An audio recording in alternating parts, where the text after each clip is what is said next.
Well, let's jump into the next batch of material. And Pastor Ed asked if I'd talk specifically about the gender question,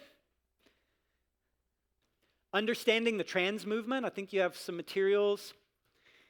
And in order to do this, I'm going to appeal to somebody smarter and better than myself, Professor Carl Trueman from Grove City College in Pennsylvania. He also taught at Princeton, British intellectual. And his book, The Rise and Fall of the Modern Self. And I don't know if you've seen this book. Have you guys seen The Rise and Triumph of the Modern Self or Strange New World? And in his book, the original book is the one on the left, Rise and Triumph. It's a lot like Francis Schaeffer, if you've ever seen How Now Then Shall We Live. He traces the thought of Western civilization from like the Greeks to now. And Trueman says, I'm going to do that again, but get us through the sexual revolution, which Schaeffer saw, but Trueman's on the other side of. But in his preface, he says, here's a sentence. I'm a woman trapped in a man's body. And that sentence, if you had uttered it to our grandparents, it would have been words strung together with no meaning. They would have just said, I don't understand what you mean. And now you say it to all of us, and we're like, okay, I know exactly what that means. So he asks the question, how did we get from there to here? Where in 50 years, everything it means to be a man or a woman has just been tossed out the window. And so he traces these ideas through history, through culture, and he says that really what's going on is not a revolution in how people think about gender. It's a revolution in what people think about the question of the self. What is a self? Who am I? And he would say, prior to some point in Western history, every culture, you got your identity from relationships. Your identity was formed in your relationship to your parents, your relationship to your wife, your relationship to your family, your relationship to your community and your ethnic group, and your relationship to God. So who you were, I'm a son, I'm a husband, I'm a father, I'm a member of this community, and I'm a child of God. It was all about who I am in relation to the world around me.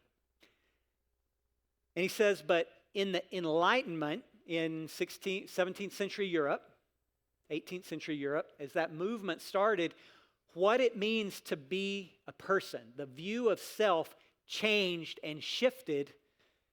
And my view of who I am doesn't come from outside of me. Myself is determined from within me, who I am on the inside. My individualistic expression of myself, my internal sense of who I am, is who I am. So he traces the ideas through history. How did we get from there to here? Some of you have probably read Trueman's book, but here's the one-slide summary of it. History lesson. French philosopher Jean-Jacques Rousseau, in the Enlightenment, redefines human nature. And in Rousseau's view, the self or the individual is supreme. And he's responsible for a lot of the way we view the world today, the myth of the noble savage, if you know that terminology. He says people are basically created good, and they're moldable, they're impressionable, their hearts are good, and somewhere way out there in the pristine wilderness where the modern world hasn't corrupted people, it's like paradise. They just get along with each other, and it's just like, even though you go to like the most remote villages, and they got all the same problems we got. They got bitterness, they got jealousy, they got all that stuff. But that was his myth, is that if we could just get away from all the confines and constraints of the modern world, we'd be free to be who we truly are on the inside. Society's rules are oppressive, they stifle, they lead to violence. He's the father of what we call the Romantic movement. So the Romantic movement sweeps through Europe. It affects literature, it affects philosophy, music. To be truly human is to express who you are within to the world. The way that humans flourish is to look inside yourself and realize who deep down you truly are, and then have the freedom to live out that reality. You're like, that sounds like this esoteric theology. It's a theme of every Disney movie, right? There's some like free-spirited young girl and she's trapped by some mean stepmother, or some schoolmaster who's holding her down, or this free-spirited boy who just wants to get out there and be himself, but he's got to conform to all of these rules, and finally they throw off the shackles and there's finally free to be who I am, and then they sing, and it's such a good movie. And this is just the myth of America now. This is how we determine who we are, is we don't look outside, I look within. It's one of the reasons for the mental health crisis. It's because it's got, there's this I forget what they call it, like a paralysis of options. Like if a path is clear, I can follow the path and not get stressed out. But if there's 1,000 options, what do I pick? And now if you look within yourself, there's 1,000,000 options, and just deciding who you are creates an anxiety that people didn't have in the past. I did a post on social media. I'm not like a social media influencer, but I had one or two that went viral. This was one. I'll read it to you. I said, "This is the religion of America: self-worship. Self-worship, the largest and fastest growing religion in America. It has a God, the self, a moral code, be true to yourself, rituals, self-care, worship, self-love, sanctification, self-help, preachers, self-help gurus. Sin is being inauthentic to yourself, and salvation is self-actualization." We've turned ourselves into gods, and that's a lot of stress, and people are crumpling under the weight. So that's Rousseau. After Rousseau comes Nietzsche. Some of y'all know Nietzsche. They probably love him in Berkeley. And what Nietzsche said after the Enlightenment is, he said the Enlightenment eliminated the need for a belief in God. Famously, God is dead.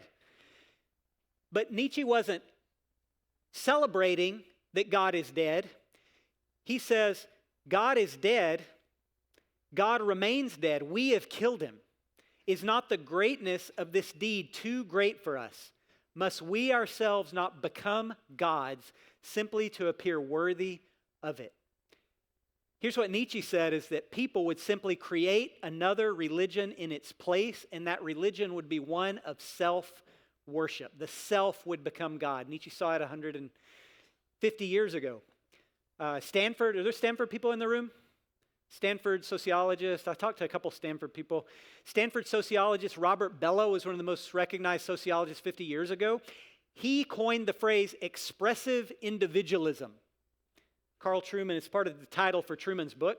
Expressive individualism. He said, here's what the new religion of America is expressive individualism. But he said, I discovered a new religion while I was doing research at Stanford. I call it Sheilaism. You ever met anyone who practices Sheilaism? He said it has exactly one adherent. Her name is Sheila. And so he interviewed this woman and he said, tell me about your religious beliefs. And she said, well, I just listen to myself and I hear this little voice inside of myself, and whatever it says, I do it. She had created a God with exactly one God and one follower. She was the God and she was the follower. But it's a religion of our culture. I determine everything about me. I am made in my own image. So Nietzsche gives way to Freud, Sigmund Freud. We all love Freud. Freud sexualizes the self. Yes, who you are on the inside is who you ultimately are, but who you are on the inside is sexual. You are a sexual being. Your urges are sexual. Your sexuality is repressed, and you have to unrepress your repressed sexuality. Sexuality is the most important part of a person. Sexual desires are the most important desires. You shouldn't push them down. You should be free to live them out. After him comes a philosopher, Wilhelm Reich, and he's lesser known, but was sort of a successor to Freud. Reich says sex moves from act to identity. He's in some ways the philosopher who helped kick off the sexual revolution because he says sex is political. The government's job is to acknowledge people's sexual freedom. To bless people's sexual freedom, the government has to bow its knee to people's freedom to be whoever they want to be and do whatever they want to do. Finally, then, we get to UC Berkeley's own Judith Butler. So wouldn't be a full conversation without getting Berkeley in there. I don't know if you know Judith Butler. She's a professor of critical studies at Berkeley. She, in some ways, is the matriarch of modern gender ideology. Judith Butler has pushed the idea that gender has no basis in biological reality. Every culture until 50 years ago said that your gender, if I say I'm a man or a woman, and your sex, am I male or female, are connected. Judith Butler says, no, gender is performative. It's just like costume that I put on. Gender is a creative expression of who I am. Gender's just a social construct. Gender's just like clothing styles are malleable, gender is malleable. And so that's a progression of ideas from then till now. The sexual revolution comes along in the 1960s, and many of these ideas became very prominent worldwide or nationwide in the universities. And there's been a slow march into leadership in different institutions, into government, into corporate HR structures, so that these ideas are now just the air we breathe. Burn down traditional sexual morality. That's the revolution. Every revolution has had a body count. The French Revolution had the guillotine, the Maoist Revolution, the Khmer Rouge, the Bolsheviks. They're advanced with propaganda and violence. And this one is no different. You know, revolutions are fought with technology. Whoever has the best military technology wins. The sexual revolution is based on medical technology. Wouldn't have been possible without the pill in the 1960s, because actions actually do have consequences. Sexual actions have consequences, but if the technology is good enough, you can mitigate it enough that the propaganda is believable for a while. So that's probably too much time on that. The question, what is gender? What actually is gender? Here's a good definition that's not based, it's not just a biblical, it's not from Scripture, but it's one we could affirm. A man is a human whose body is organized around the potential for generating life outside of itself. A woman, a human whose body is organized around the potential for generating life inside of itself. This is a good definition. It avoids a lot of the criticisms of the kind of the historic or biologically based view of gender. So what I want to do next is what I think some of you will find real interesting. I did this at EDM, and the Gracepoint people said it was helpful. In my research and my experience, the transgender phenomenon is not one single phenomenon or one single ideology. Preston Sprinkle says if you've met one trans person, then you've met one trans person. Because everybody's story is different.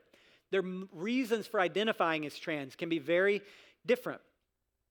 And so it's helpful to understand, I think there's probably three categories, broad categories, of people who identify as trans. I think the academic research backs this up, and as I describe it, I think intuitively you'll say, yeah, I can see all three.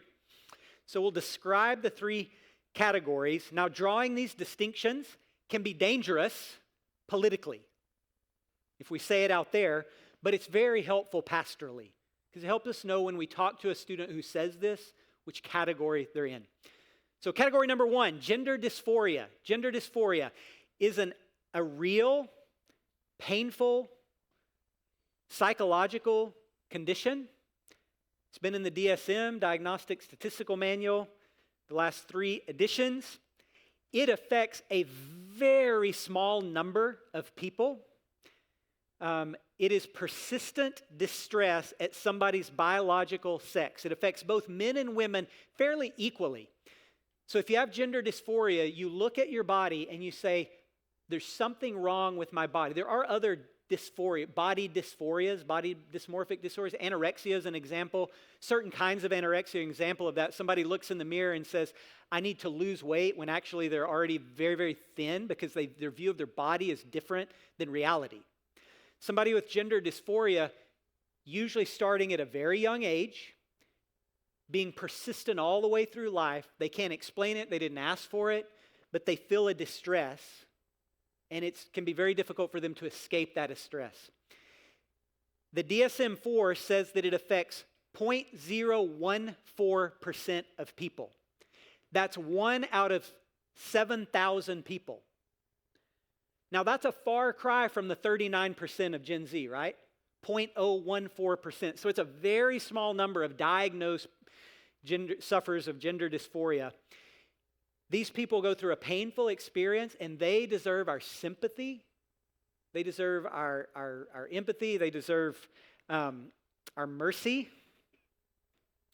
They deserve our resources. Probably people with this condition have existed all through time, and they would either just fit in culture and just live with the stress of it, or maybe they would turn 18, they would move to a new location, and they would just take on a new identity. Most people with gender dysphoria, they don't want to be conspicuous. They want to blend in. They probably, for all of our lives, we've shared bathrooms with them. That's this like heated issue, right? But we had no idea because they did everything they could to fit in as the opposite gender. There was no conspicuousness to it at all. Category number 2, we could call this category, I think the best name for this, although it's a little broader than just this, is the non-binary movement, the gender fluid movement, NB, non-binary movement. Some people call this ROGD, rapid onset gender dysphoria. The non-binary movement is an ideology, not a psychological condition. It's an ideology, not a psychological condition. The ideology says that my gender is a creative expression of who I am on the inside. Now, that's not some provable thing. That's an idea that's just being asserted. Gender is who I am on the inside. It's not something you go into a lab and test. That's an idea, though, that's what you would call a social contagion. That's an idea that started in the academy, and now it's spreading, particularly through teens. It's a social contagion. Think of fad, fads, that disproportionately affects certain people. So we said gender dysphoria is roughly equal men and women. The non-binary movement is overwhelmingly girls, overwhelmingly teens, overwhelmingly autistic individuals, and overwhelmingly people who have previous psychological distresses or traumas in their past. And if you think about it, here's an ideology that says if you're not comfortable in your body, then maybe you're in the wrong body.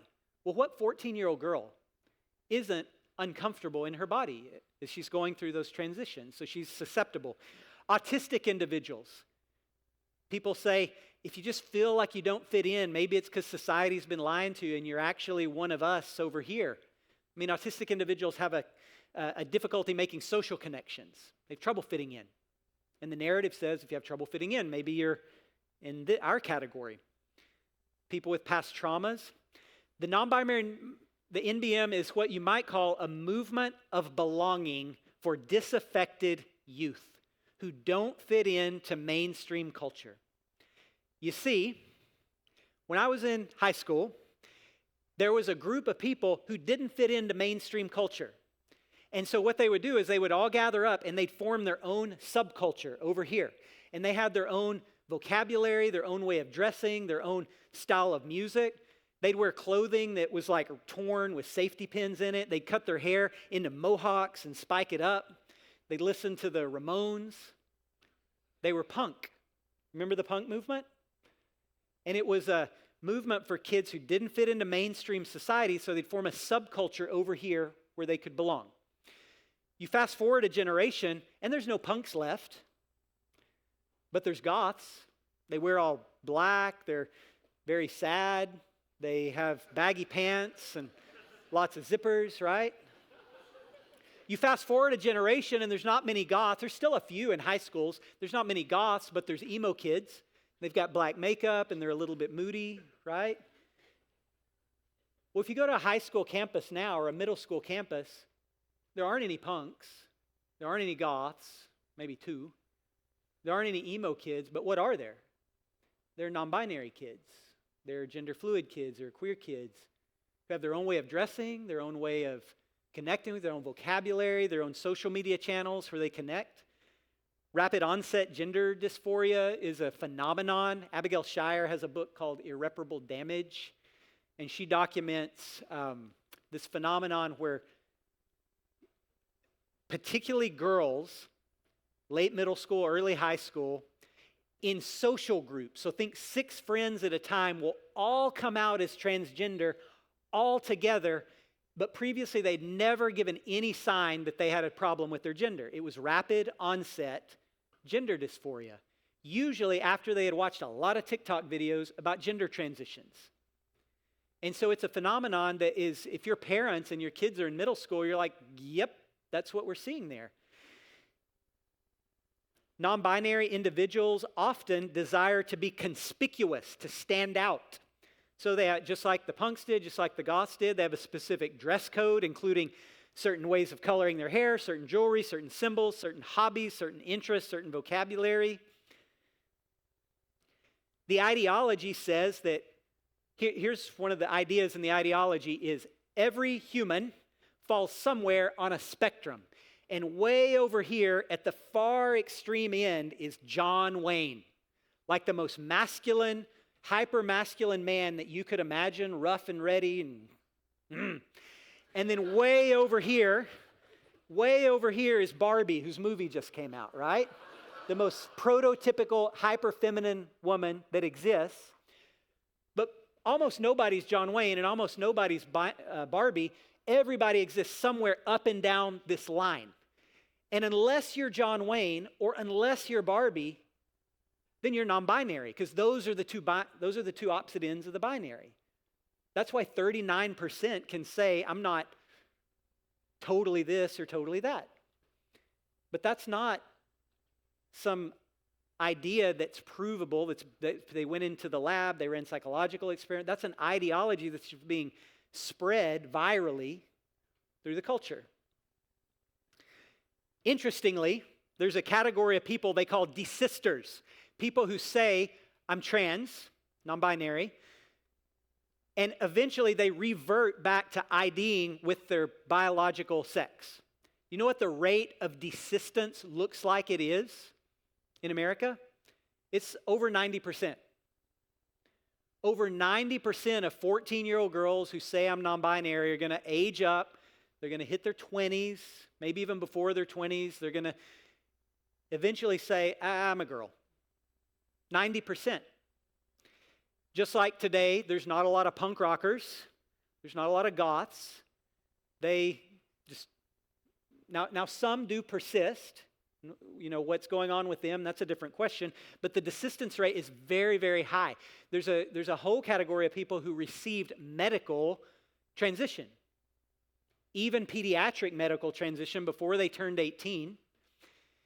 And they're now desisting, but they've undergone lifelong harm to their bodies. And now they regret it. In fact, Europe was ahead of America in pushing these ideas.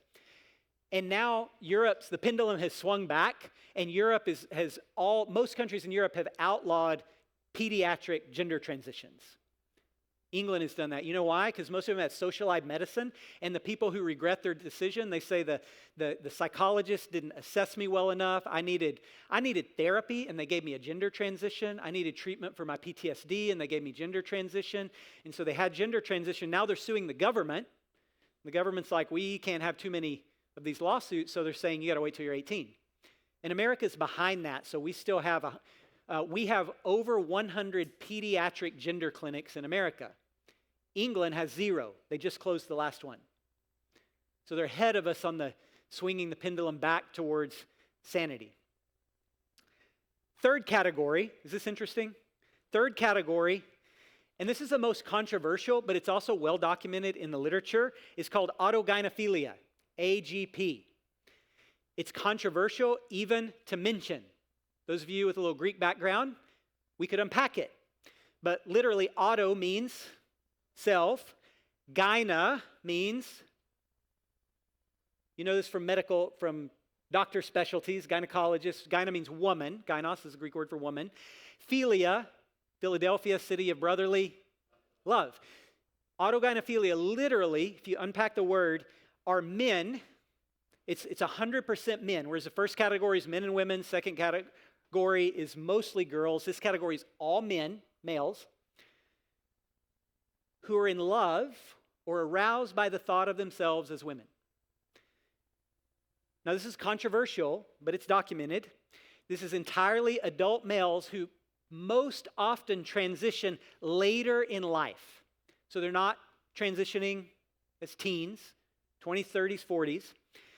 But they're not transitioning into a typical version of a woman. They transition into a hyper-exaggerated, hyper-sexualized version of a woman. There's a lot of overlap in this phenomenon with cross-dressing, with the drag queen phenomenon.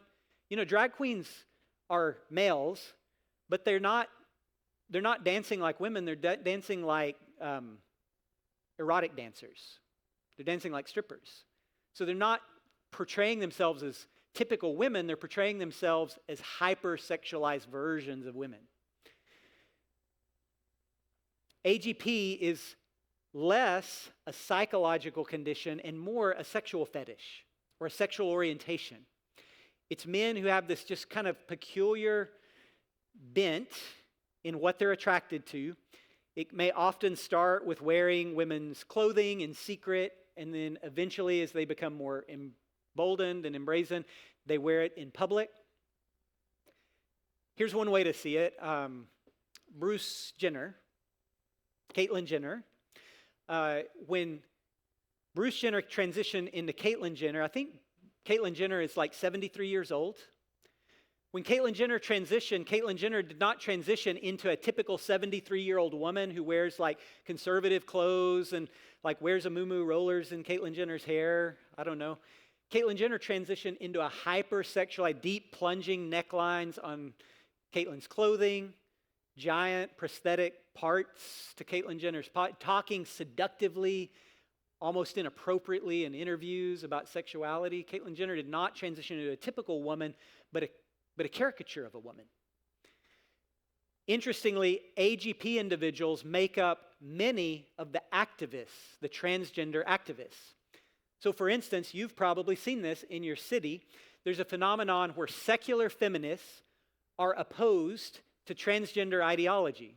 So like historic, typical feminists, and so they even call them TERFs, I think, trans-exclusionary radical feminists. These are feminists who say, we fought hard for women's spaces all these years, and now these males are asserting themselves, saying they have to be allowed to be president of the feminist organization, and we're not for that.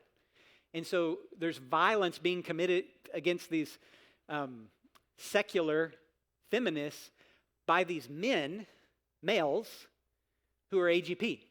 And so typically they're very, because they're males, they've got the hormone levels of males, the strength of males, they can have the aggression of males. And it's not across the board. There are certainly AGP individuals who are kind. They just have this experience. They want to live their life and not be an activist. But many of the activists fall into this category. Can you see it when you look at people who've been in the media or been in your life? Can you say, I really think this person struggled psychologically. I really think this person was vulnerable and bought into an idea. And I really think this activist is like there's something more sinister going on with them. To put all the pieces together, category 3 uses the existence of category 1, this small group of people in psychological distress, to push harmful policies on category 2. The activists use the psychological condition to push medical transitions and normalizing these things for vulnerable young teen girls. So as Christians, when we say, I think it'd be good if culture pulled back a little bit. That's not us being prudes. That's us saying, this is not good for society. Now, this is a talk I wouldn't give to a public-facing audience. This is a talk I think that hopefully pastorally helps you think through the issues. So in my world, if somebody's like a militant activist, you might realize they're not a psychological sufferer. They're somebody who's got more going on. I think I probably have said plenty about that. Let's end with this, and then we'll do Q&A. With the trans issue, what issues arise for college students? Pronouns.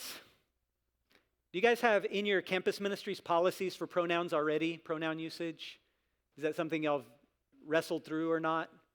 I think it's good for campus ministry leaders to have a uniform face about whether you should use people's preferred pronouns or whether you should use pronouns that correspond to biological gender. The good news is, if you're careful, you never have to use a pronoun when you talk to a person. You use a pronoun when you talk about a person, but not when you talk to a person.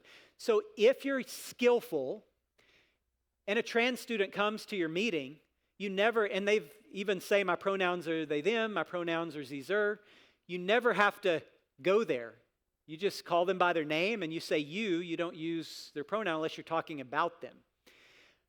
There are two schools of thoughts on pronouns among Christians. Some Christians say, I will never use the pronouns because doing that is acquiescing to the ideology.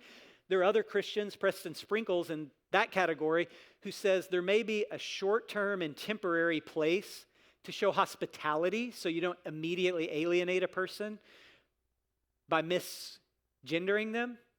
I personally, my policy is I just do my very best to never use a pronoun, a preferred pronoun. And then internally, I don't hesitate to refer to people's biological sex and use corresponding pronouns. But I think that's a nuanced conversation. It'd be good, like in your campus ministry or your church, to have a conversation with your like local leadership group. What's our policy? What do we tell student leaders to do? One is, we've addressed this with the Q&A already, policies for same-gender events. That's something that really top leadership should have written policies for. Travel, sleeping when we go on trips, cabins when we go to camp. But that's tricky. If you don't already, your ministry, it would be good to have, if you have any doctrine statement, to have a short statement. We believe marriage is a beautiful gift from God, a union of one man, one woman for life. Just have a statement like that on your page.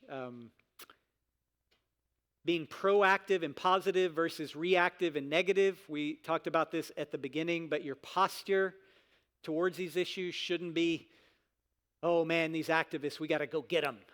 I got enough people in Texas, y'all don't need to do that are already doing that. And when you talk about it, most of the students on your campus are in that middle category. They're vulnerable to ideologies. They're just trying to find a place to belong. They want meaning in their life and purpose in their life. They've bought into a narrative that's given them a little bit of community, a little bit of meaning, but there's something so much better out there for them. So we want to engage those hurting students, not engage the activist ideas, but engage people. We combat ideas, not people. We love people. You have dozens and dozens of people in your seats wrestling personally with these issues. Probably a few in your church that just haven't felt comfortable enough to tell somebody. And when somebody tells you, that is a sacred trust.